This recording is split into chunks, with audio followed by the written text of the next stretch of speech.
Welcome to the Workplace Minute, powered by H3HR Advisors and sponsored by WorkHuman.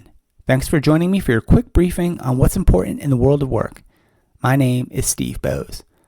Today on the Workplace Minute, we talk about financial services giant JPMorgan Chase and their massive bet into the importance of office culture. They have made one of the boldest statements any company has made about office culture in years. Their brand new global headquarters in New York City. Their building is a symbol and perhaps even a declaration about the enduring importance of the office in an era where hybrid and remote work continue to dominate the headlines. Let's break it down. The new JPMorgan Chase headquarters sits at 270 Park Avenue in the heart of Midtown Manhattan.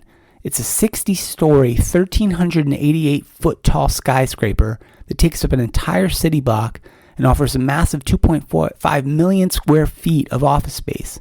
The cost, about $3 billion.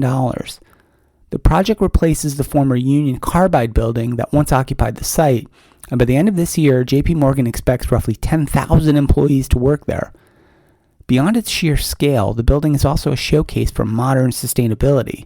It's New York's largest all-electric tower, and it's designed to operate at a net zero emissions level, a clear signal that this is as much about the future as it is about tradition. But it's the inside of 270 Park Avenue that truly captures the story. Designed by the renowned architecture firm Foster & Partners, the new headquarters is packed with thoughtful details that go far beyond desks and meeting rooms.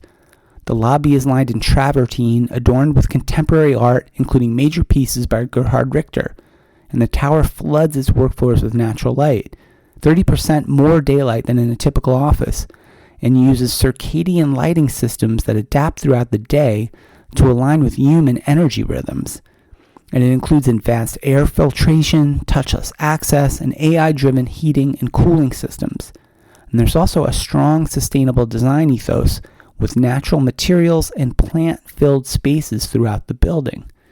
And the amenities are equally notable.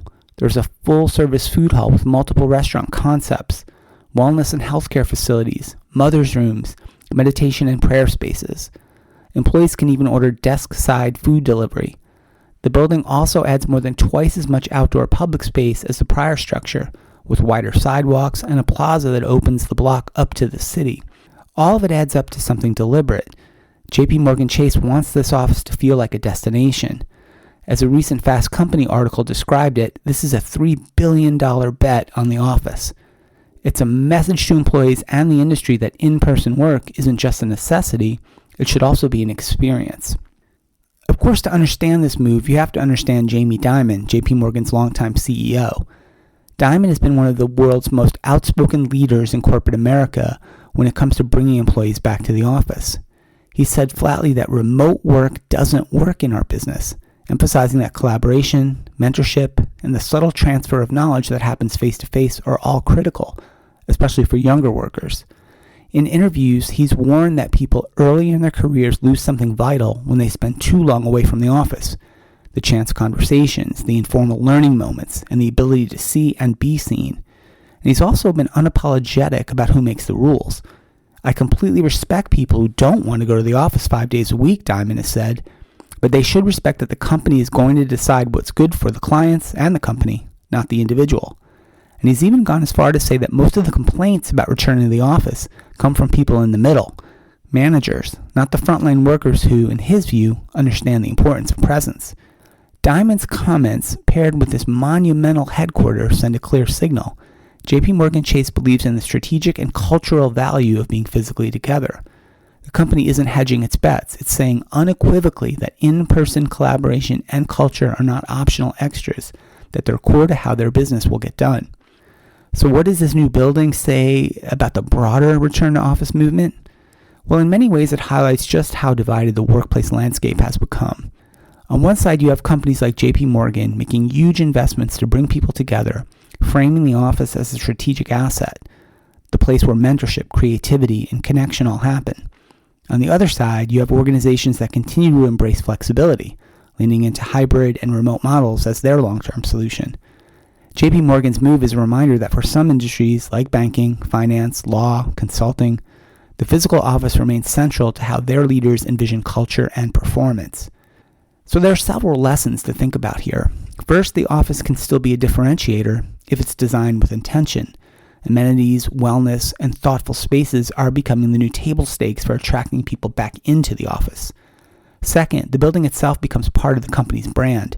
For JPMorgan, a gleaming skyscraper in Midtown Manhattan says permanence, stability, prestige. These are qualities that matter deeply in financial services. Third, this kind of investment suggests a longer-term confidence in both the company and in the city. At a time where many firms are shrinking their footprints, this expansion reads as a bold vote of confidence in New York and in the future of in-office professional work. Of course, it's also important to note some caveats. Fancy amenities and strong leadership messages don't automatically translate to enthusiasm amongst the employees. Surveys continue to show that many workers value flexibility above almost everything else.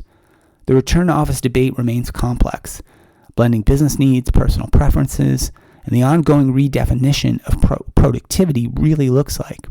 And practically speaking, very few organizations can afford to make a $3 billion statement about office culture. For most, the question isn't about how to build a new headquarters, but how to make the spaces they already have more meaningful, more flexible, more connected. Still, JPMorgan Chase's new tower stands as a powerful symbol at a pivotal time. It represents a vision of work that's anchored in a specific place, where they believe collaboration, mentoring, and culture will thrive the best, and in person. Whether you agree or not, it's hard to ignore the conviction they have behind it. As the future of work continues to evolve, this skyscraper may be remembered as one of the clearest signs that the office, far from disappearing, is ready to be reimagined for the new era. That's it for the Workplace Minute today. Thanks so much for listening, and a big thank you to WorkHuman for supporting the Workplace Minute. If this episode made you think about how you are still wrestling with these in-person, remote, and hybrid working decisions, please share it with a colleague. I'm Steve Boese, and this has been the Workplace Minute from H3 HR Advisors.